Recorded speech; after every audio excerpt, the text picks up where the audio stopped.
Selamat malam pendengar Jiwa Tenang. Di episode kedua ini, saya akan mencoba menceritakan sebuah pengalaman misterius yang nyata yang dialami oleh seorang mahasiswa. Tepatnya kejadian di Kota Malang di tahun 2005. Perkenalkan, namaku Faris. Kebetulan aku baru pindah kosan. Aku kalau dari kampus selalu pulang larut malam. Bukan ada mata kuliah tambahan, melainkan nongkrong-nongkrong gak jelas untuk refreshing dengan teman-teman. Malam itu, aku melihat jam tangan untuk menunjukkan pukul 23.30 malam. Aku dan ketiga temanku, sebut saja namanya Ivan, Rizky, dan Sony, memutuskan untuk pulang. Dan seperti biasa, aku dan Sony selalu bareng karena jalur ke rumahku searah dengan jalur ke rumahnya. Kami berdua menggunakan sepeda motor masing-masing beriringan. Di awal perjalanan menuju pulang, kami tetap menjalankan motor beriringan satu sama lain. Malam ini, ditemani hujan rintik-rintik yang dinginnya cukup menembus jaket, membuatku sedikit menggigil. Tiba-tiba, Sony memikirkan motornya dan mengajakku untuk mampir bila ada warung nanti di depan.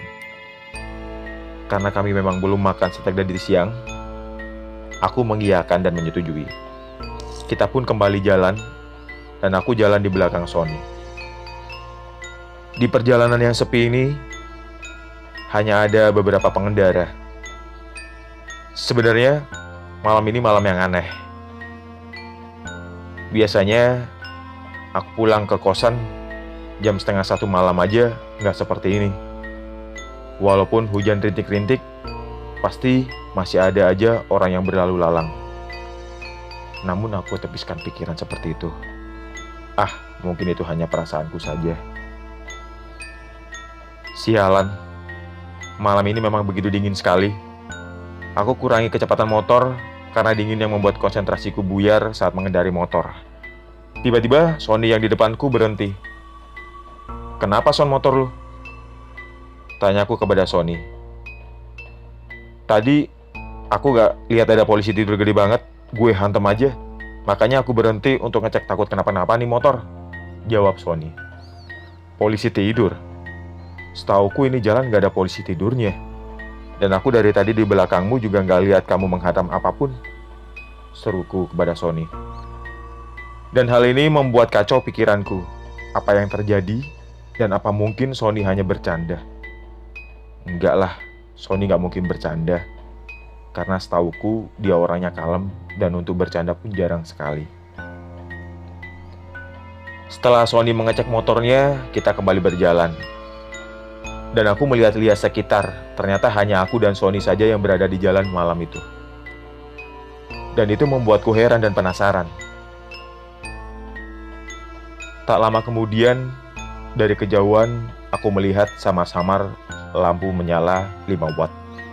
Dan begitu semakin dekat, itu ternyata sebuah warung. Agak sedikit ragu dan heran sih, karena aku juga sering melalui jalan ini. Tetapi ya sudahlah. Warung itu tepat di sebelah kiri sebuah baliho atau papan iklan besar yang masih kosong. Belum ada iklan yang terpampang. Akhirnya, aku dan Sony berhenti dan mampir ke warung tersebut. Pas aku turun dari motor, tiba-tiba aku tersandung papan kilometer yang tingginya selutut. Dan cukup membuat kakiku sakit. Ya sudahlah, faktor dingin dan sedikit kecapean membuatku nggak melihat adanya papan kilometer tersebut. Kami berdua masuk ke warung tersebut. Tersedia bangku dan meja. Kami pun duduk. Setelah kami duduk, keluarlah seorang ibu-ibu dan seorang bapak. Sepertinya mereka suami istri. Dan menyapa dengan ramah sambil tersenyum. "Pesan apa, Mas?" tanya ibu warung itu sambil tersenyum. "Pesan kopinya 2, Bu. Kalau ada makanan ringan seperti roti juga pesan 2 ya, Bu," jawab Sony. Ibu itu pun tersenyum dan kembali masuk ke warung untuk membuatkan kopi. Sambil menunggu, aku pun iseng-iseng bertanya kepada suami si ibu warung. "Warungnya buka 24 jam, Pak?" tanyaku. "Iya, Mas. Saya berjaga bergantian dengan istri saya," jawab bapak itu. "Malam ini dingin sekali, Pak. Jalan begitu sepi sekali, ujarku kepada bapak tersebut.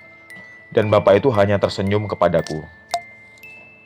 Ini mas, kopi sama rotinya, ujar ibu warung sambil menyuguhkan kopi dan roti yang kami pesan. Oh iya, terima kasih ya bu, jawab Sony.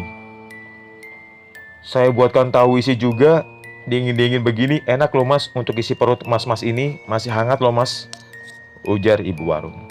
Iya bu, terima kasih, jawabku.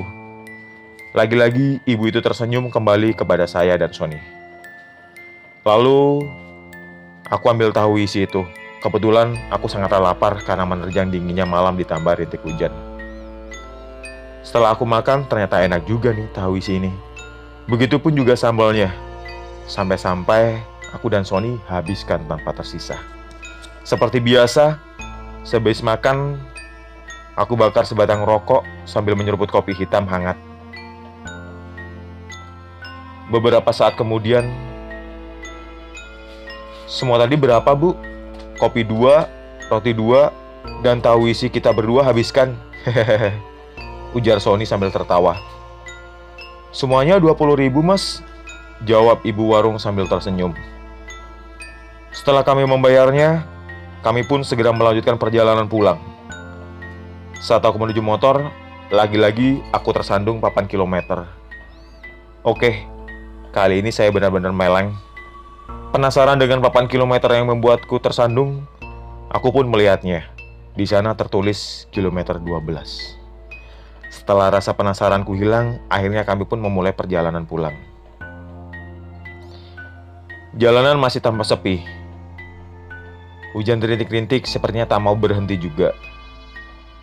Di pertigaan jalan, Sony pun belok kiri. Karena kali ini aku sudah nggak sejauh lagi dengan dia. Dan kosanku masih agak jauh sedikit. Anehnya, di jalan yang menuju kosanku tidak seperti tadi. Agak ramai. Ada beberapa kendaraan yang lalu lalang. Agak heran sih, karena jalanan yang dari tadi sepi banget, tiba-tiba kembali seperti normal. Agak ramai. Sialan, malam ini sangat aneh. Mungkin karena aku kelelahan, gumamku dalam hati. Sesampainya di kos, aku sholat isya dan membersihkan diri. Mata pun belum mau menutup alias belum ngantuk. Aku pun mendengarkan lagu.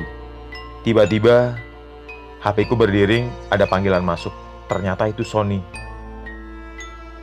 Tadi lu ngerasa aneh gak selama perjalanan pulang, Riz? Tanya Sony melalui telepon. Iya sih, jawabku. Kirain gue doang, Riz. Motor gue pas dicek di rumah ternyata nggak ada yang rusak. Padahal tadi kayak ngantem polisi tidur gede banget cuy, ujar Sony. Iya syukur deh Son. Sorry, aku capek banget nih. Aku tutup dulu ya. Besok di kampus aja ngomonginnya, jawab aku. Oh, oke Riz, ujar Sony. Karena perjalanan tadi membuatku stres gak seperti biasanya, akhirnya aku memutuskan untuk tidur dan menutup telepon dari Sony. Dan aku pun akhirnya tertidur. Seperti biasa, alarm HP-ku pukul 5 pagi berdering untuk membangunkan sholat subuh. Mata terasa berat untuk melek.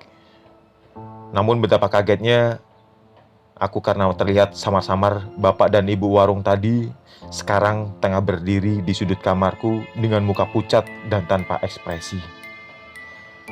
Sepertinya aku antara sadar dan tidak atau hanya berhalusinasi. Sialan, apaan lagi nih? Aku pun tertidur kembali dan melewatkan sholat subuh waktu itu. Pagi pun menjelang. Jam menunjukkan pukul 7 pagi. Aku pun bergegas untuk berangkat ke kampus. Aku berencana berangkat melewati jalan semalam dan melihat apa benar ada warung di situ. Teringat ada papan iklan besar dan papan kilometer 12 di sana. Akhirnya aku sampai di jalan yang kemarin aku lewati. Ternyata jalan ini tidak sesepi malam hari. Dari kejauhan terlihat papan iklan besar. Setelah aku dekati, di sana juga terdapat papan kilometer bertuliskan kilometer 12 yang membuatku tersandung semalam. Yah, tidak salah lagi. ini tempatku dan Sony semalam mampir ke sebuah warung. Dan betapa kagetnya, karena di sebelah kiri papan iklan besar yang masih kosong itu, ternyata hanya sebuah kebun kosong yang ditumbuhi rumput ilalang dan semak belukar. Tidak ada satupun warung di situ. Namun, di dalam kebun terlihat dari kejauhan ada sebuah rumah kosong yang nampak tua. Rumah itu atapnya sudah runtuh sebagian. Entah aku berhalusinasi atau tidak, di sana terlihat sosok perempuan melambaikan tangan dari dalam rumah tua itu.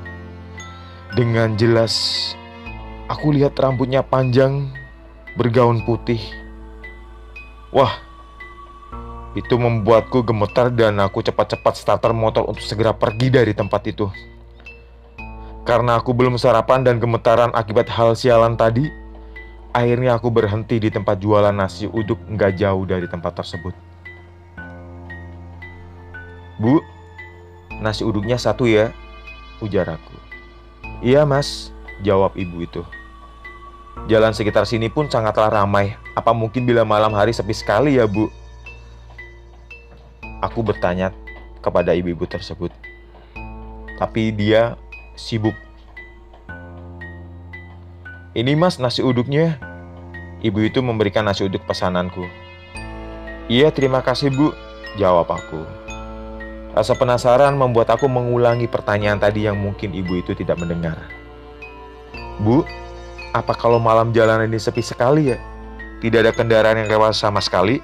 tanyaku kepada ibu lagi untuk kedua kalinya. "Oh tidak Dik, kalau malam di sini lumayan rame, apalagi ditambah truk-truk bermuatan yang berbolehkan jalan di atas jam 10 malam," jawab ibu itu. "Oh begitu ya bu," ujarku. "Kenapa mas?